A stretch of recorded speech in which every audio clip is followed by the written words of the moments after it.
बहुत ही उत्तम अनुष्ठान है, बहुत ही पवित्र अनुष्ठान है, बहुत ही खुद को पवित्र कर देने वाला अनुष्ठान है।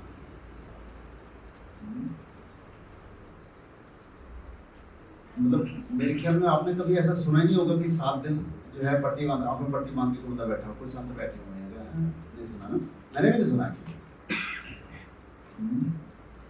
तो लेकिन जब हम अध्यात्म के पथ पर आगे बढ़ते हैं तो कुछ ना कुछ ऐसा लगता है कि कुछ और करना है, कुछ और करना है।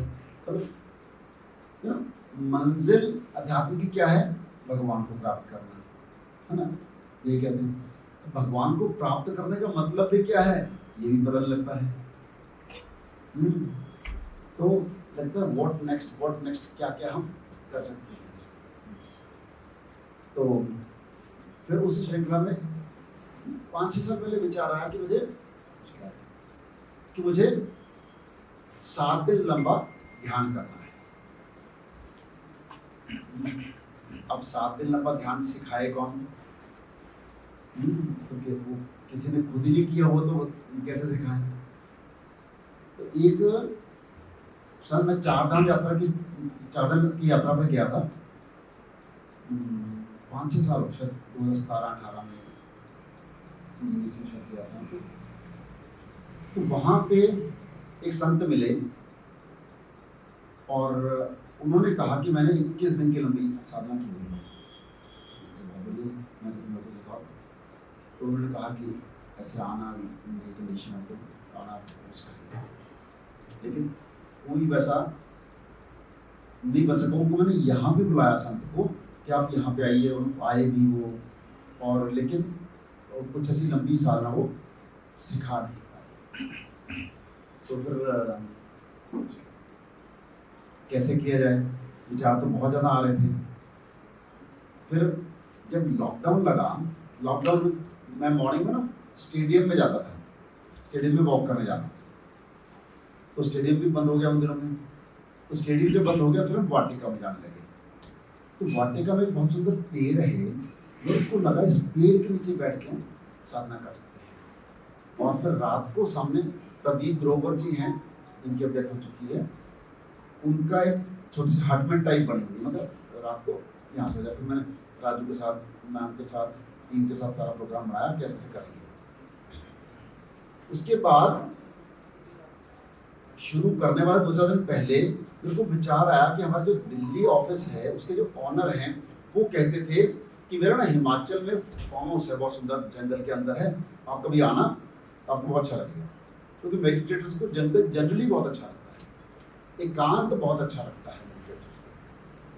तो फिर मेरे को लगा यार, उन्होंने कहा था राठौर साहब ने, तो उनके यहाँ चलते। तो मैंने राठौर साहब को फ़ोन किया, तो उन्होंने कहा अब उन दिनों सारे ही अपने अपने घर पे थे लॉकडाउन में। तो वो कहते मैं घर पे ही आ जाऊँ। तो मैं तो अपना बड़ी अवस्था डेट वन सेट की थी और मैं पहुँच गया। And he was very happy. Rathore साहब ने इतनी बढ़िया तरीके से सेवा की मेरी कि जैसे गुरुदेव उनके घर पे आ गया। जनरली कोई भी जैसे खाना बनाना है, जैसे खाना तो नहीं खाते इन्होंने, जब मैं ये साधना करता हूँ जो फलाहारी लेता हूँ, तो जैसे फल बनाना है, फल देने हैं, सब्जियाँ देनी हैं, सब्जी बनानी है, वो नौकर को नहीं कहते थे, वो खुद बनाते थे अपने हाथ से और खुद परोसते थे। तो मैंने कहा सर ऐसे नहीं करो, उसको कह दो सर मेरे को। वो कहते नहीं, मेरे को ऐसा लग रहा है कि मेरे घर में गुरुदेव साधना करने के लिए आए। तो बहुत अच्छे से उन्होंने सेवा की। तो उन्होंने वहाँ पे एक ऊंचा स्थान था और उसमें ना 2 पेड़ थे, एक इधर था एक इधर था, उस दोनों पेड़ मिला के ऐसी छाया बन गई थी बहुत बढ़िया। मतलब उसमें पूरे दिन में भी कभी धूप नहीं आती थी उस पर्टिकुलर स्थान पे। तो उन्होंने वहाँ पे घास का सारा ऐसे बिछा के ना, वहाँ बिल्कुल कड़क कड़क सी घास थी, उसका सारा आसन सा बिछा दिया, उसके ऊपर अपना गद्दा, जैसे ये गद्दा लगा ना, ऐसा 2 इंची वाला गद्दा बिछा दिया, उसके ऊपर चादर डाल दी और बहुत सुंदर उन्होंने आसन बना दिया। और उसके ऊपर जो नेट, मॉस्किटो नेट होती है ना, 6 फुट बाय 6 फुट का उनके पास डबल बेड का ऐसे करके नेट था, उन्होंने वो लगा दिया और उसके अंदर बैठ के साधना शुरू की। तो वहाँ चारों तरफ बंदर थे, तो सारा ऐसे करते रहते थे, तो डर सा लगता रहता। लेकिन मैंने फील किया कि बंदर भी नहीं आ रहे हैं, क्योंकि वो नेट जो है ना, वो उनको शायद जाल जैसा फील हो रहा था कि कहीं हम फंस ना जाएं। तो बंदर एक भी बंदर नज़दीक नहीं आया। तो पहले दिन ही मेरे को डर लगा, फिर तो मेरे को ओके हो गया, ठीक है कोई बात नहीं है इसकी। तो वहाँ पे मैं जो ध्यान साधना करता था, सुबह जैसे फल वगैरह ग्रहण करके गया, 9 बजे पहुँच जाता था ऊपर स्थान पे, और फिर 2-2:30 बजे तक फिर नीचे आता था, और फिर थोड़े से फल वगैरह खाए जो भी वो उन्होंने दिए हुए थे, और फिर वापस फिर से स्थान पे पहुँच गया और फिर साधना की। फिर शाम को जब अंधेरा होने से पहले 6-7 बजे तक तो फील आ जाता, मतलब आंख बंद करे हुए फील आ जाती कि अंधेरा होने वाला है या हो गया है, ऐसे करके फील आ जाती थी। तो फिर मैं होता मतलब तकरीबन 2 सेशन लग जाते थे, टोटल जो है 7-8-9 घंटे के ऐसे करके हो जाता। तो फिर मेरे को लगा कि यहाँ पे ना 9 घंटे मतलब सुबह से लेकर शाम तक की पूरी साधना करनी, एक साधना करनी, इकट्ठी करनी। साधना का मतलब मैं क्या रहता था उसमें कि एक सिटिंग जो है तकरीबन 1 घंटे की जाती है। सुखासन में अगर बैठे सुखासन में, ऐसे अगर एक बार बैठो तो घंटा भर जो है ना, अगर हम बैठ सकते हैं तो इट्स गुड थिंग। तो घंटे की 100 घंटे की एक बार की साधना होती है। उस 1 घंटा करके फिर उसके बाद कुछ योगासन करना, कुछ डिफरेंट तरह की एक्टिविटीज करना, हम बैठे बैठे ही थोड़ा टांगे टूंगे फैला के, ताकि टांगे जो सोई होती थी वो सेट हो जाती, इस तरह करके पूरा हो जाता।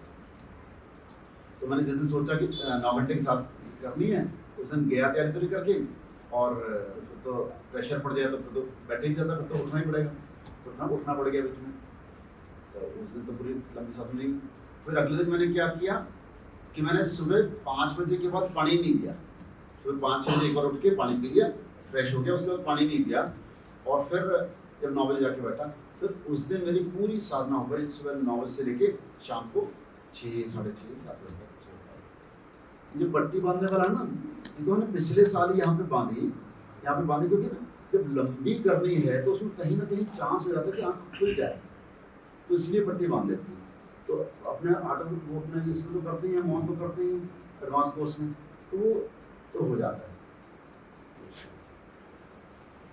तो फिर वो उस दिन जो है 9 घंटे की पूरी साधना हुई, और फिर मैंने अगले दिन मैंने कहा कि फिर से करते हैं, दोबारा फिर नहीं, अगले दिन फिर नहीं, बस एक ही दिन 9 बार। फिर उसके बाद 2-3 दिन का सेशन, 2-3 दिन था, तो उस दिन भी ऐसे करके बीच बीच में ब्रेक करके, मतलब पूरे 10 दिन के सेशन में एक ही बार 9 घंटे के साथ। लेकिन मेरे मन में था कि मेरे को 7 दिन की पूरी लंबी साधना करनी। तो फिर वापस आया, फिर थोड़े से रास्ते खुले तो मैं बेंगलोर गया गुरुदेव के पास। तो लॉकडाउन में ना, लॉकडाउन में गुरुदेव भी काफ़ी लंबे समय तक बात कर लेते थे, उनके पास तो समय नहीं होता। कितने पूरे आर्ट ऑफ लिविंग हमारा कितने 190 कंट्रीज में फैला हुआ है। तो हमारा एक ऑफिस है, देखो सारा दिन कैसे बिजी रहते हैं, और उनके 190 कंट्री, पता नहीं कितने कितने करके वो हैं। तो उन दिनों लॉकडाउन में कुछ टाइम मिल रहा था, फिर मैंने गुरुदेव को कहा, मैंने कहा प्रभु मेरे को जो है ना 7 दिन की लंबी साधना करनी है। तो गुरुदेव ने बहुत सुंदर बात कही कि साधना की लंबाई नहीं, गहराई देखी जाती है। लेकिन उनके इतने शब्दों के बाद अगले दिन जो मेरी सुबह की साधना हुई थी, इतनी गहरी हुई थी, मतलब मैं आपको एक्सप्लेन नहीं कर सकता। मतलब बिल्कुल शून्य, पूरा शरीर का रोम जैसे ऐसे लग रहा कांप रहा है, ऐसे लग रहा था। और सिर्फ 20 मिनट की साधना थी, 20 मिनट की। वैसी साधना का एक्सपीरियंस एक बार और किया मैंने, जब मैंने गुरुदेव के साथ ट्रैवल किया, परम पूज्य गुरुदेव के साथ बेंगलोर से वाराणसी गए थे। जब मोदी जी ने वाराणसी काशी कॉरिडोर का उद्घाटन किया था, उसमें परम पूज्य गुरुदेव इन्वाइटेड थे, तो उसमें गुरुदेव के साथ मैं ट्रैवल किया था। उन दिनों में बेंगलोर में था, तो मेरे को ऑफर आई कि ट्रैवल करना। मैं कहा हाँ, इससे बड़ी क्या होता है। मैंने ट्रैवल किया था, उसमें भी गुरुदेव ने खुद से मेडिटेशन कराई थी, अपने मुख से बोलकर मेडिटेशन कराई थी। That was the best experience. उसके बाद फिर मन में था कि लंबी साधना करनी। फिर हर नवरात्रों में 7 दिनों का मौन तो रखता ही हूँ, घर पे ही रखता हूँ। तो फिर नवरात्रे आए और फिर मैंने 7 दिन का मौन रखा। फिर मुझे लगा कि अब तो घर है, वहाँ तो मेनली फ्रेश होने की दिक्कत थी, अपने घर में तो पता ही होता है कहाँ कहाँ वॉशरूम है, कहाँ उसमें सीट है, कहाँ वॉश बेसिन है, सारी चीज़ का पता होता है। 2.5 दिन के बाद मेरे सर्वेंट ने रात को बोल दिया, क्योंकि जैसे जैसे हम साधना में गहरे जाते हैं ना, उस टाइम भोजन की रिक्वायरमेंट कम हो जाती है, इच्छा नहीं होती कुछ खाने की। जैसे मैंने फलाहार भी फिर एक फल ले लिया, बस ठीक है, हो गया, है ना। फिर तो ऐसा करता है जैसे बस जूस वगैरह ही ले लो तो बस बहुत है। तो जब मैंने कुछ ज़्यादा नहीं लिया तो शाम को सर बोलता है कि सर 3 दिन हो गए ढंग से कुछ खाया नहीं है, चेहरा सारा लटक गया है, खा लो कुछ। एक नेगेटिव सेंटेंस आपकी साधना को खत्म कर। उनका ये बोलना था, विचारों की सारी शिफ्ट। कहा था मेरे यहाँ विचार इस तरह था कि साधना लंबी कैसे करनी है, आगे कैसे करनी है, कल तो और मेरा एक विचार था, कल तो और लाइट रखूंगा खाने को ताकि साधना और गहरी हो सके, लाइक दैट। इमेजिन 1 घंटे के बाद, उसके बोलने के 1 घंटे के बाद इतनी बेचैनी हुई पटी होती। लेकिन वो 2.5 दिन का करने के बाद मुझे लगा कि यस, अब 2.5 दिन का कर लिया तो हम 7 दिन का भी कर लेंगे।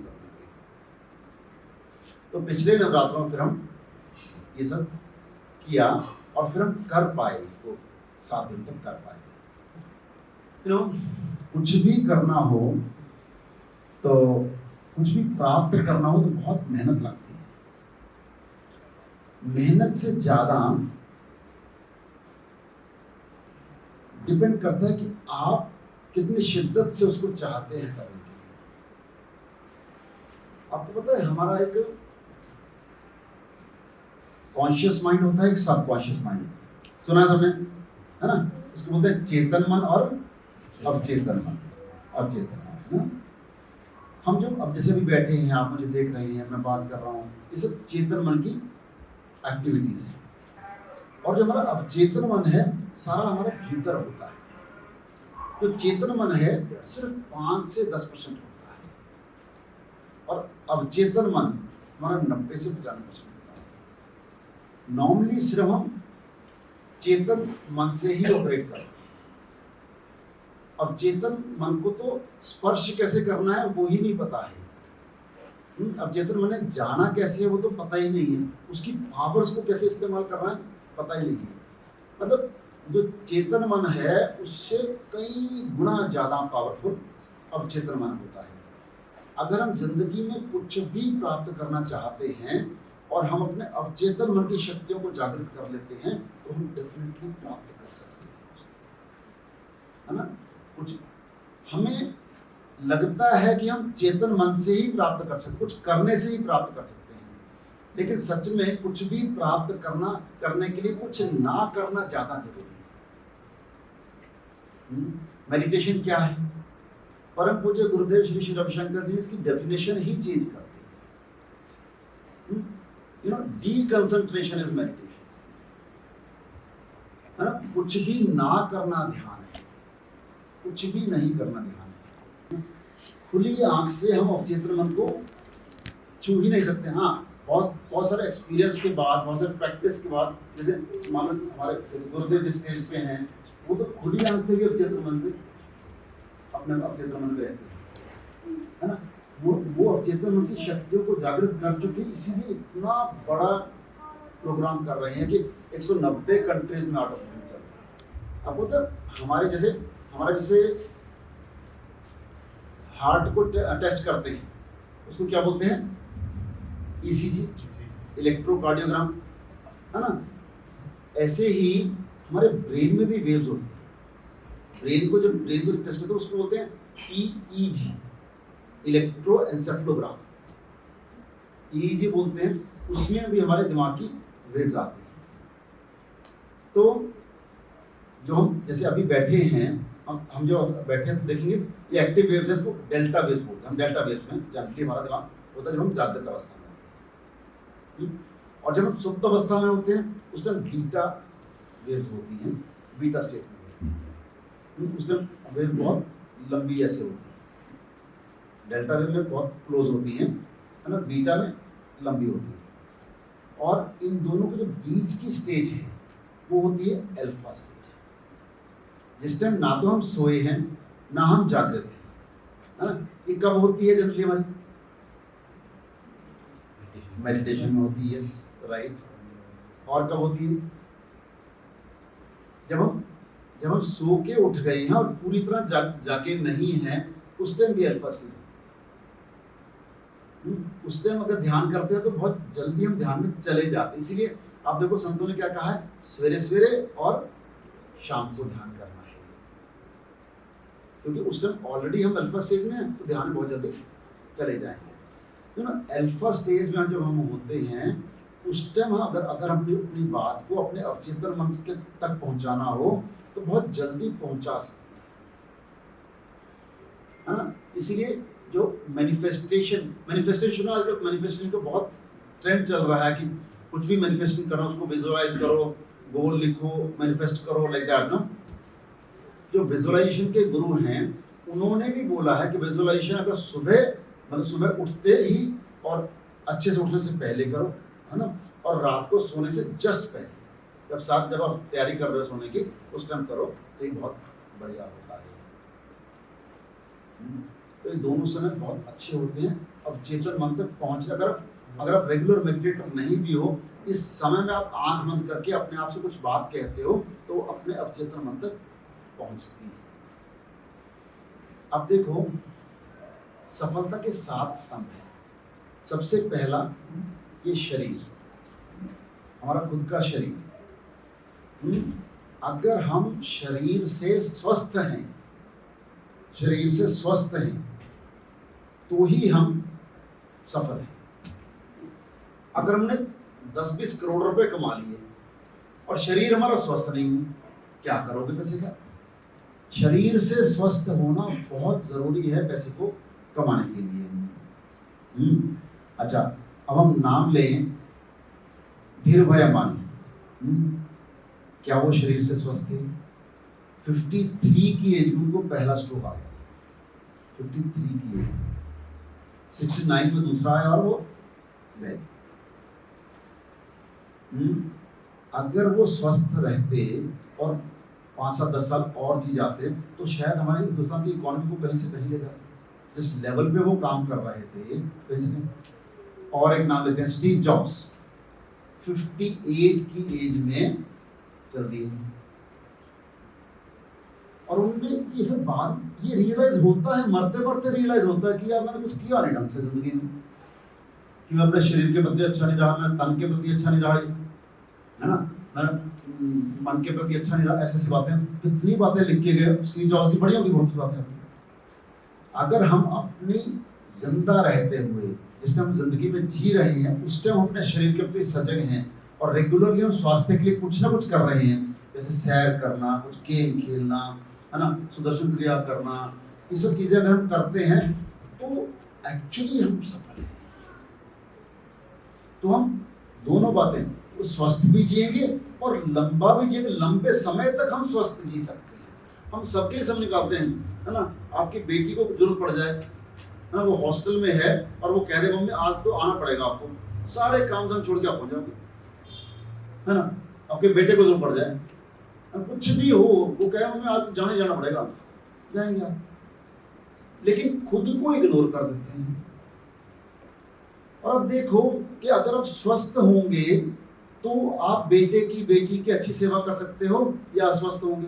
अगर बेटे को आपकी जरूरत है और आप खुद ही स्वस्थ नहीं हो तो फिर क्या करोगे? जाना भी जरूरी है, अस्वस्थता में जाओगे तो अगले दिन आगे आप अस्वस्थ हो जाओगे। तो सबसे जरूरी खुद के स्वास्थ्य का ख्याल रखना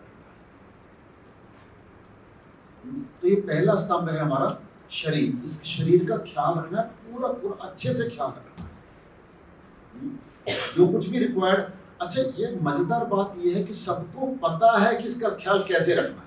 पता ही नहीं पता है, सबको पता होता है कि सैर करनी चाहिए, अच्छा भोजन करना चाहिए, तब भी लेकिन बस समोसा सामने आ जाए फिर तो क्या करें, रहा नहीं जाता है ना। दूसरा स्तंभ है हमारा इमोशंस, भावनाओं का, भावनाओं पे नियंत्रण करने का। क्या हम अपनी भावनाओं पे नियंत्रण कर सकते हैं? कर पाते हैं? आप देखो, जरा सा किसी ने कुछ कहा और हमें गुस्सा आ जाता है, बढ़िया से तैयार होके आए हैं और किसी ने कह दिया कि क्या क्या बन गई, और हम तो हमें लगता है ना हम तो बिल्कुल बेकार हो गए। अगेन क्या सोल्यूशन है भावना को कंट्रोल करने का? क्या तरीका है? ध्यान करना। ये ध्यान हमारे लिए इतना इतना जरूरी है करना, जितना तनाव ही तो है ना, जो भावनाएं किस लिए, किस गुस्सा ये सब क्या है, तनाव ही तो आता है ना। जैसे ही हम मेडिटेशन करते हैं 20 मिनट के लिए अपने साथ बैठ जाओ और तनाव सब इतना फील होता है कि वाह क्या मजेदार, कितना अंदर स्थिरता महसूस होती है, क्लीनलीनेस महसूस होती होगी आपको, अंतर्मन आपका क्लीन हो गया, साफ हो गया। और मैं आपको बताता हूँ कि हमारे बहुत से आर्ट ऑफ लिविंग के टीचर्स बहुत से एक्टर्स को करवा रहे हैं, है ना। अभी लॉकडाउन में तो बहुत सारे एक्टर्स ने गुरुदेव के साथ पॉडकास्ट भी किया था, ऑनलाइन पॉडकास्ट होते थे वो भी किया था। तो हर व्यक्ति कह रहा था गुरुदेव मेरे को सुदर्शन क्रिया सीखनी है, मेरे को ध्यान करना सीखना है। सोनू सूद है, सोनू सूद अभी मैं बॉम्बे गया था, सोनू सूद से मिला भी था, हमारा एक प्रोग्राम था स्नेह देसाई जी के साथ, उसमें वो आए थे ऐसे गेस्ट, उनसे मिला भी था। उन्होंने भी गुरुदेव के साथ पॉडकास्ट किया था। उन्होंने भी कहा गुरुदेव मेरे को सिखाया था, हमारे टीचर्स गए और उनको सिखा के आए और वो रेगुलरली कर रहे हैं। बहुत से एक्टर एक्ट्रेसेस कर रहे हैं, हमारे जो इवन जो खिलाड़ी हैं, आप देखो कि पहले हमारी क्रिकेट टीम उतना नहीं कर पाती थी, अभी जो है बढ़िया कर, हर व्यक्ति को, हर क्रिकेटर को, हर प्लेयर को मेडिटेशन कराई जाती है। बैडमिंटन की जो वो लेके आए थे, क्या नाम था उसका, बैडमिंटन की जो ओलंपिक्स में भी जीत कर आई मेडल, संधू से पहले साइना नेहवाल ने जब मेडल जीता, कौन सा मेडल जीता याद नहीं, उसके वजह से वो रिकॉर्डिंग होती है, प्रेस वाले आते हैं उसको पूछने के लिए कि भाई आपने कैसे किया, ये कर पाए। शी सेड कि मैं पिछले साल भी टॉप में पहुंच गई, फाइनल तक पहुंच गई थी, लेकिन फाइनल का इतना ज़्यादा प्रेशर होता है, गेम तो वही होती है, गेम तो बैडमिंटन ही खेल रही है ना, लेकिन जब फाइनल होती है इतना ज़्यादा प्रेशर, उस प्रेशर को झेल नहीं पाई, इसलिए फाइनल मेरी गेम खराब हुई और मैं नहीं जीत पाया। फिर उस कहते मेरे को किसी ने बताया कि आप ऐसे करके सुदर्शन क्रिया सीखो, और फिर मैंने सुदर्शन, वो रेगुलरली फिर सुदर्शन क्रिया करती है और फिर उसने जाके मेडल्स जीतने शुरू किए। तो अगर आप सच में भावनाओं का, आप देखो ना, अगर आपका मन शांत है तो आप अच्छा परफॉर्म कर सकते हैं, कि मन अशांत है तो अच्छा परफॉर्म कर सकते हैं, शांत। और मेडिटेशन से होता क्या है, मन शांत, मन नियंत्रण में आ जाता है ना। तो ये हमारा दूसरा स्तंभ हो गया, भावनाओं को कंट्रोल करना। तीसरा स्तंभ जो है क्या है, रिलेशनशिप। सी आप देखो कि अगर हमारे परिवार के साथ, दोस्तों के साथ, स्टाफ के साथ, कुलीग्स के साथ अगर हमारा रिलेशन अच्छा है तो हमारी जिंदगी अच्छी है। और अगर रिलेशन अच्छा नहीं है, जिसके साथ सारा दिन बिताना है, 8 घंटे 9 घंटे जिसके साथ बिताने हैं, या फिर घर में लगाओ जिसके साथ 5-6 घंटे बिताने हैं, है ना, अगर हमारा रिलेशन अच्छा नहीं है तो क्या होगा, तनाव होगा, है ना। पर जिसके साथ रिलेशन अच्छा नहीं होता, उसकी जैसी शक्ल देखी वैसे ही तनाव आ जाता है ना। मतलब कुछ भी, उसने कुछ नहीं कहा, मैंने कुछ नहीं कहा, लेकिन तनाव, वाइब्रेशंस, यस, वाइब्रेशंस होती हैं, एक ही रूम में क्रॉस हो जाती है,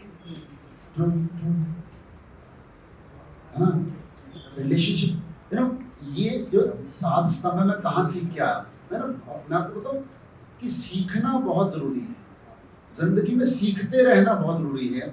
अगर हम सच में जवान रहना चाहते हैं, मेंटली स्ट्रांग रहना चाहते हैं, अपनी याददाश्त को ठीक रखना चाहते हैं, तो सीखते रहना बहुत जरूरी है। तो अभी पिछले साल स्नेह देसाई जी हैं, अहमदाबाद से हैं, उनका कोर्स हुआ था चेंज योर लाइफ, ऐसा करके एक प्रोग्राम का नाम था। मैं वो अटेंड करके आया, उसमें उन्होंने ये 7 स्तंभ बताए थे। जब ये रिलेशनशिप वाला पॉइंट आया तो मैंने अपनी ज़िंदगी में गया कि मेरा रिलेशनशिप तो अच्छा नहीं है। मैंने देखा कि ज़िंदगी मतलब ये जैसे उन्होंने 7 स्तंभ बताए थे, बाकी सारे स्तंभ मेरे बढ़िया थे, लेकिन रिलेशनशिप वाला स्तंभ मेरा बहुत कमज़ोर था। मेरे ऑफिस में रिलेशन अच्छे थे, दोस्तों से रिलेशन, लेकिन मेरे पत्नी से रिलेशन अच्छे नहीं थे। तो और उन्होंने स्नेह सही ने कहा कि अगर 7 में से अगर एक भी स्तंभ पे आप कमज़ोर हैं तो आप सफल नहीं हैं। और फिर मैं तो फिर सफल लोगों की उसमें आ गया, कैटेगरी में आ गया। तो मैंने तुरंत उसी दिल से उस पर काम करना शुरू किया और आज प्रभु की कृपा से बहुत अच्छा रिलेशन डेवलप हो गया मेरा पत्नी के साथ। तो कोई भी किसी भी स्तंभ पे अगर हम कमज़ोर हैं, उसमें हम काम करेंगे तो वो ठीक हो जाएगा ना। कुछ भी जीवन में अगर ठीक नहीं चल रहा है, वो कुछ भी उसमें काम करें तो ठीक हो। क्या करना है ये हमें पता होता है। किसी भी स्तंभ पे, चाहे वो शरीर के प्रति है, मन के प्रति है, रिलेशंस में कैसे भी है, वो उसमें अगर हमें ठीक करना है तो हमें पता होता है कैसे ठीक होगा, वो हम कर सकते हैं। बस ये है कि हम करते नहीं हैं। चौथा क्या है? टाइम। आप देखो, अक्षय कुमार नाम सुना है, सब सुना है ना? अक्षय कुमार के बारे में कहा जाता है वो शरीर का ख्याल रखता है, मन का ख्याल रखता है ना, रिलेशनशिप का ख्याल रखता है और टाइम का तो बहुत ज्यादा ख्याल रखता है। बड़े बड़े एक्टर्स, बड़े बड़े हीरोज जो है ना, वो अपनी शान ही इसी में समझते हैं कि लेट आएंगे। सुबह 8 बजे का टाइम है, सारी टीम आ गई, हीरोइन आना, बताओ कैसे करेंगे एक्टिंग, कैसे वो जो भी शूटिंग है वो कैसे करेंगे। राजेश खन्ना के बारे में मशहूर था कि वो सवेरे 8 बजे का टाइम हो तो 1 बजे जाके पहुंचता था, 2 बजे जाके पहुंचता था और फिर जाके वो शूटिंग शुरू हुई। कितना बड़ा नुकसान है पूरी टीम का और देश का नुकसान है। आप देखो कि अगर हम कुछ भी समय का नुकसान कर रहे हैं, वो आपका नुकसान तो है ही है, देश का बहुत बड़ा नुकसान है। वो अगर मानो टीम के उनके 100 लोग हैं और 100 लोगों के 4 घंटे वेस्ट हो गए, देश के 400 घंटे खराब हो गए और उस प्रोड्यूसर के 400 घंटे का पैसा लग गया, कितना बड़ा नुकसान है। You take care of time, otherwise time will take care of you. Yes, perfectly sir, ताली बजा के लिए है ना। अगर हम समय का ख्याल रखेंगे तो समय हमारा ख्याल रखेगा। तो समय का बहुत ज़्यादा, टाइम मैनेजमेंट बहुत बुक्स लिखी हुई हैं, बहुत ज़्यादा टॉक्स हैं। हमें किसी जो भी काम करना है तुरंत करना है। हम कितना ज़्यादा प्रोक्रेस्टिनेट करते हैं, कितना ज़्यादा लटकाते हैं काम को। चलो कोई नहीं जी, ये तो आप आज की क्या बात है, कल कर लेंगे, क्या है ना। वो उतने, मैं कहता हूँ काम को करने में उतना वक्त नहीं लगता जितना उसके बारे में सोचने से वक्त खराब हो जाता है। जस्ट सीधा काम को करने के बारे में सोचने में ज्यादा वक्त खराब होता है, काम को करने में उतना वक्त लगता ही नहीं।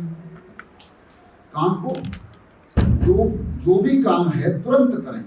इवन छोटी सी बात होती है, हमने कपड़े तय करने हैं, या कपड़े उठा के अलमारी में तय करके मान लो आ गए हैं, धोबी से आ गए हैं या कहीं से भी आ गए, तो उसको उठा के अलमारी में लगाने, उसको ही हम टालते रहते हैं, चलो अभी करते हैं, अभी करता हूँ। काम करने में तो कोई वक्त नहीं लगता जी, सोचने में ही वक्त लगता है कि करूँ ना करूँ। डरते रहते हैं हम, करने से ये ना हो जाए, करने से आई टेल यू, जितने डर हैं आपके सारे सुपरफ्लूअस होते हैं, सारे 99% डर सुपरफ्लूअस होते हैं। हम यूं ही डरते रहते हैं कि ये काम होगा कि नहीं होगा कि नहीं। हम बहुत बार काम को सोचते रहते हैं और करते शुरू ही नहीं करते। मैं आपको बताऊं, अच्छा हम सोचते जब हमें परफेक्टली करना आ जाएगा तब हम कुछ काम शुरू करेंगे, और परफेक्शन कभी आती नहीं, हम शुरू नहीं करते। काम को शुरू कर दीजिए, काम शुरू करेंगे, हो सकता है पहली बार में परफेक्ट ना हो, लेकिन आपकी गलती हो गई, फेल हो गए, तो उस फेल में से आप सीख जाएंगे कितना क्या हमें जरूरी था करना, है है ना, अगली बार उससे बड़ी हो जाएगा, 2-4 बार करके और परफेक्ट हो जाएंगे। स्टेज पे जाने से कितना डरते हैं लोग, है ना, जरा सा किसको कह दिया जाए कि स्टेज पे आके कुछ बोलो सामने और ऐसे ऐसे एकदम घबराहट होने लगती है। ये घबराहट कैसे दूर होगी? स्टेज पे जाके ही दूर होगी। हाँ, डर की डेफिनेशन ही यही है, डर को बोलते हैं फियर, है ना। या तो उसमें 2 तरीके से उसको फेस कर सकते हैं, या तो फॉरगेट एवरीथिंग एंड रन, या फिर फेस एवरीथिंग एंड राइज। अगर हमने फेस किया तो ही हम राइज कर पाएंगे, बिना फेस के नहीं तो वो डर बढ़ता चला जाता। बट किसी को ऊंचाई से डर लगे तो अगर उसने वो डर दूर नहीं किया तो वो ऊंचाई पे जा ही नहीं सकता, वो शिमला घूमने नहीं जा सकता, फिर वो हवाई जहाज में नहीं चढ़ सकता। हाँ, आजकल तो हर डिस्टेंस ट्रेवल करना ही फ्लाइट से हो गया है ना। तो अपने जो भी डर है उनको सामना करो, उसको दूर करो। तो चौथा हो गया टाइम। 5वां क्या है? Work, career. हम जो भी कर रहे हैं उसमें परफेक्ट होना। ये नीचे के जो 4 स्तंभ हैं ये बेस हैं सारे हमारे जिंदगी के। अगर इनको हमने, चौथा करियर है और 5वां करियर है, छठा मनी, धन, और 7वां कॉन्ट्रीब्यूशन। अगर हमने इन नीचे वाले 4 पे काम कर लिया तो ऊपर वाले 3 अपने आप ठीक हो जाएंगे। हम करियर में बेस्ट हो जाएंगे, धन भी आएगा। सोचो अगर आप स्वस्थ हैं तो धन अच्छा कमा सकते हो, कि स्वस्थ नहीं है तो धन अच्छा कमा सकते हो? सिंपल। आपका मन भावनाएं अच्छी हैं तो धन अच्छा कमा सकते हैं, कि मन भावनाएं खराब हैं तो बहुत अच्छा कमा सकते हैं? अच्छी है। तीसरा था रिलेशनशिप आपका अच्छा है तो आप अच्छे से ऑफिस में काम कर सकते हो। या आपका जिस दिन आप घर से लड़के आते हो क्या होता है ऑफिस में, है ना, उस दिन काम कर नहीं पाते ऑफिस में सारा। उस एक्चुअली घर से निकल के ऑफिस आके जनरली ख्याल नहीं आता है पत्नी का, लेकिन जिस दिन लड़के आते हैं उस दिन पत्नी जाती नहीं है ख्याल से। एक्चुअली जीवन में अगर हम अपने एक्सपीरियंसेस बताते हैं ना वो ज्यादा मोटिवेटिंग होते हैं। हम जनरली औरों के एक्सपीरियंस तो बता सकते हैं, मैं आपको बता दूं कि मैं 7 पे बहुत गहराई से काम करता हूँ। 6 पे मैं अच्छे से करता था, है ना, और 7वें पे मैंने शुरू कर दिया है। तो और चौथा क्या है? अगर हम टाइम को अच्छे से मैनेज करेंगे तो हम बढ़िया से धन कमा सकते हैं, बढ़िया करियर होगा, बढ़िया से हम कंट्रीब्यूट कर सकते हैं सोसाइटी में। तो ये 7 स्तंभों पे हमने काम करना है। मैं अगर अपना एक्सपीरियंस बताऊं 7 स्तंभों का, देखो पहला क्या है? बॉडी, शरीर। मैं आपको बता दूं कि मैं डेली सुबह 2 घंटे कम से कम शरीर पे लगाता हूँ। चाहे तो मैं हफ्ते में 3 दिन जो है वॉक करता हूँ, और वॉक भी ऐसी छोटे मोटे वॉक रेस करता हूँ, है ना। दीपक जी गवाह है, मेरे साथी, वो भी पतले हो गए। 3 दिन ये करता हूँ, फिर बाकी के 2 दिन जिम करने जो मेरे कोच हैं। मैं आपको बता दूं अभी 15 दिसंबर को हमारा हरियाणा की मास्टर एथलेटिक गेम्स हुई थी, उसमें वॉक रेस की कंपटीशन मैंने पार्टिसिपेट किया था, और 60+ की गेम में मैंने ब्रॉन्ज मेडल जीता था। हाँ, से अगर 60+ की एज में हम कंपटीशन पार्टिसिपेट भी करने जा रहे हैं उतना ही बहुत होता है। पिछले साल मेरा 4th आया था, मैं I was okay with that also. लेकिन अगर हम कंसिस्टेंसी रखते हैं तो 4th से 3rd आ सकते हैं। फिर इस बार 3rd आने के कारण से मैं नेशनल के लिए एलिजिबल हो गया, है ना। फिर नेशनल खेल क्या,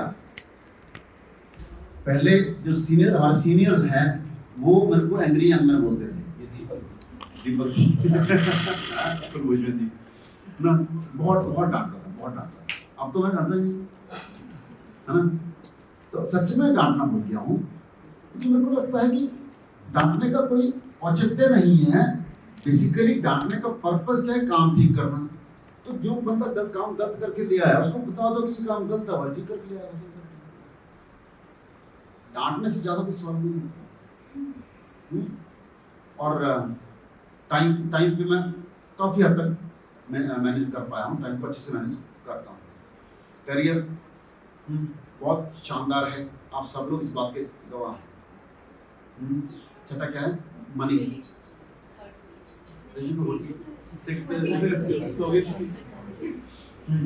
कंट्रीब्यूशन में तो वैसे टॉप कंट्रीब्यूशन वाला वैसे टॉप पे है ना। और मनी जो है, धन जो है, भगवान जब हम चारों पे, निचले चारों पे काम करते हैं ना, ये ऊपरले तीनों अपने आप होते चले जाते हैं। लेकिन प्रॉब्लम क्या है कि हम काम ही ऊपरले तीनों पे करते हैं, निचले पे करते नहीं हैं। जनरली सिर्फ करियर और धन पे काम करते हैं और कोई काम ही नहीं करते, कंट्रीब्यूशन पे भी काम नहीं करते। फाउंडेशन कमजोर है। हाँ, Yes. फाउंडेशंस कमजोर है ना, तो हमने इन पे काम करना है। तो अभी किसी को कोई प्रश्न हो तो वो उस पर बात कर सकते हैं। कुछ मन में आ रहा हो कुछ?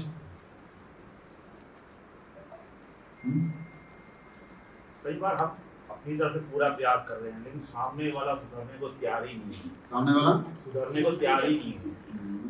मतलब आप जैसे कह रहे हैं कम से कम अच्छे बनाने हैं, हमें या बच्चे हैं, कोई भी है। अब मैंने अपना पूरा ही कोशिश कर ली, कोई भी एंगल, लेकिन सामने वाला सुधरने को तैयार ही ना हो। सर एक्चुअली जीवन में हम यही गलती करते हैं, हम वेट करते हैं कि सामने वाले को सुधारना है, सामने वाले को नहीं सुधार सकते। अगर हम कुछ कर सकते हैं तो खुद को बदल सकते हैं सर। और जिस दिन आपने शुरू कर दिया खुद को बदलना, सच में वो बदल जाएगा। You will see that. हम कहते हैं तू ऐसा करती है, तू ऐसा करता, तू ऐसा करता, तू ऐसा करता है, हाँ सुधर जा, सुधर जा, सुधर जा, नहीं सुधरता। जिस दिन हमने खुद को सुधार दिया तो हो सकता है सामने, उसके बावजूद भी ना सुधरे तो कोई बात नहीं, आप सुधर जाओ और आप मन में फील करो कि मैंने रिलेशन को अच्छा किया, बस। देन यू सी कि कैसे कैसे होता है।